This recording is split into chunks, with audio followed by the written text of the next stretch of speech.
Cours de langue Ngamba, piste 6, la famille. Dans ce cours, nous allons apprendre la plupart des mots qui servent à désigner les membres de la famille. Ma part, le mien ou la mienne se dit ja. Ja. Ja. Le nôtre ou la nôtre se dit jek. Jek. La famille se dit tonde. Tonde. Ma famille se dit tonda. Tonda. Notre famille se dit tondejek. Tondejek. La grand-mère maternelle se dit ama ama. Ama ama. La grand-mère paternelle se dit ama apa. Ama apa. La fille ou femme, personne de sexe féminin, se dit menchi. Menchi. Menchi. L'homme, le garçon, personne de sexe masculin, se dit membang. Membang. Le père se dit apa. Apa. La mère se dit ama. Ama. Le frère se dit mumma. Mumma. Et la sœur se dit mumma wimenchi. Mumma wimenchi. Les sœurs se dit pemma pipenchi. Pemma pipenchi. Les frères et les sœurs se dit pemma. Pemma. L'oncle maternel et l'oncle paternel se dit mumma ama wimembang, pas mumma apa wimembang. Mumma ama wimembang. Pas mumma apa wimembang. Mumma ama wimembang. Pas mumma apa wimembang.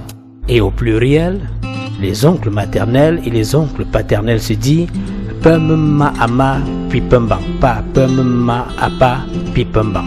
Pemma ama pipembang. Pas pemma apa pipembang. Exemple, les oncles maternels et les oncles paternels. Le cadet ou la cadette se dit Njapun Shomo Njapun shomo. ou alors Njapun Shom Kachomo. À savoir bien sûr que Kach veut dire le dos et Mo veut dire moi. Et donc littéralement celui qui me met la main dans le dos. L'orphelin se dit Muche. Muche. Muche. La mère d'enfant se dit Mofo. Mofo. Et la veuve se dit Mfok. Mfok. Mfok. L'orphelin se dit Muche. Muche. La mère d'enfant se dit Mofo. Mofo. Le mari ou l'époux se dit Ndum. Ndum. L'épouse féminin de l'époux se dit Njo. Ndo.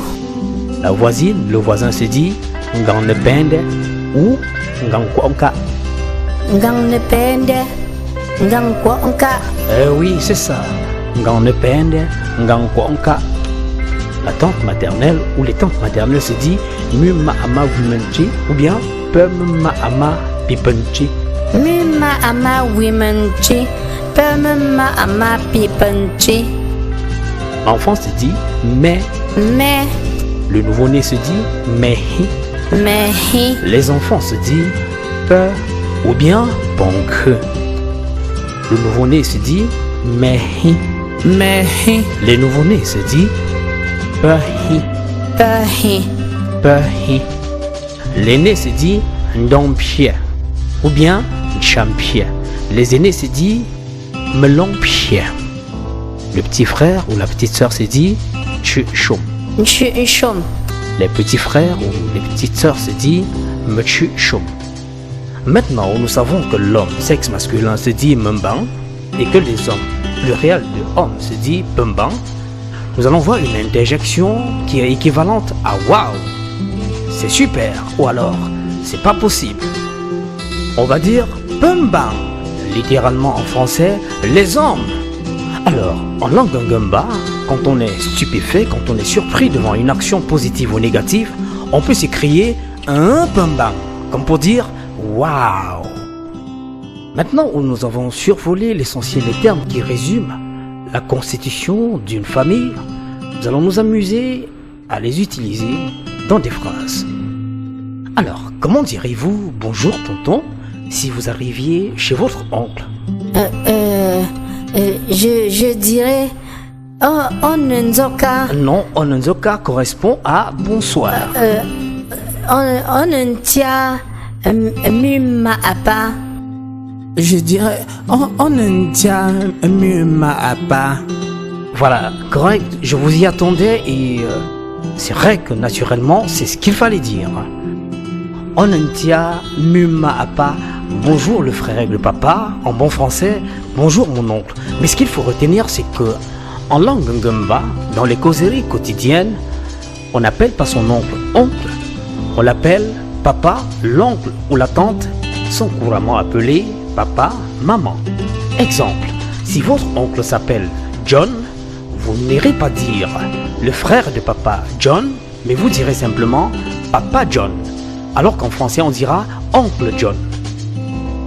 En conclusion, des adjectifs tels que tonton, tata, oncle, tante et tous les autres mots de la même famille servent en français pour appeler la personne concernée, tandis qu'en langue ngamba, ils ne nous servent qu'à spécifier qui est exactement cette personne pour nous en tant que de besoin.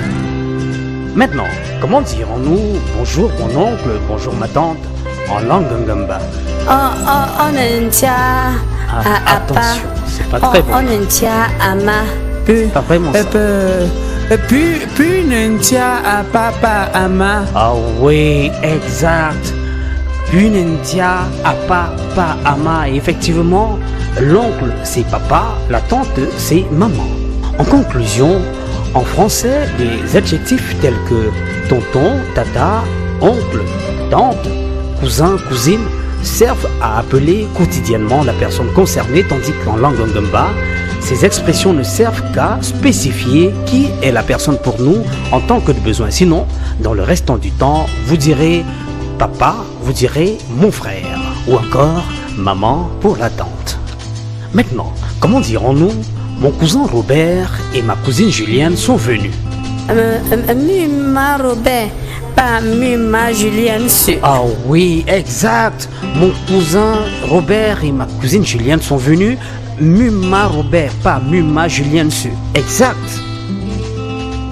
Maintenant, comment dirons-nous je suis orphelin parce que j'ai perdu mon papa, mais Dieu merci, mon oncle est là pour s'occuper de moi.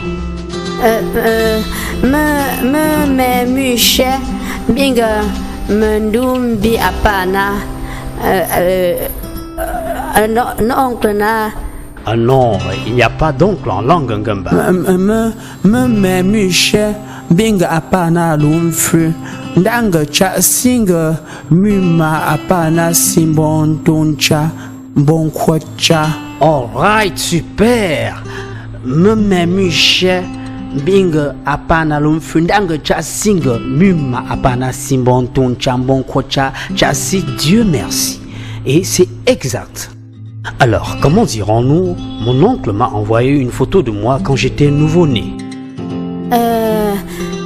Apachene futu nambomo tame mendewi mehia. Mais monsieur, là on confond mon oncle à mon père. Ah oui, très belle observation. Effectivement, lorsqu'il s'agit d'un oncle, on devrait dire papa et suivi de son prénom. Sinon, dans certains cas, vous pourrez dire papa suivi du nom de la ville où il réside. Exemple, si votre oncle qui vous a envoyé la photo réside en Belgique, vous direz Apa Belgique tienne photo. Et là, on comprendra qu'il s'agit de l'oncle qui est à tel endroit. Or, s'il s'agit de votre propre papa, vous ne direz jamais papa accompagné d'un spécificatif ou alors d'un qualificatif. Et donc, papa de Bansois, papa Michel, papa tel, c'est ainsi que vous ferez donc la spécification ou la différenciation entre les parents, tels que les oncles, les tantes et votre géniteur. Une autre façon plus affective d'appeler grand-mère est de l'appeler Ami, Ami Keta, Ami Julia, Amintia. Mais attention, cette appellation ne fonctionne qu'avec des personnes bien âgées. Nous sommes arrivés à la fin de ce cours porté sur les membres de la famille. Merci de partager la vidéo pour aider quelqu'un autour. À très bientôt. Tamunda.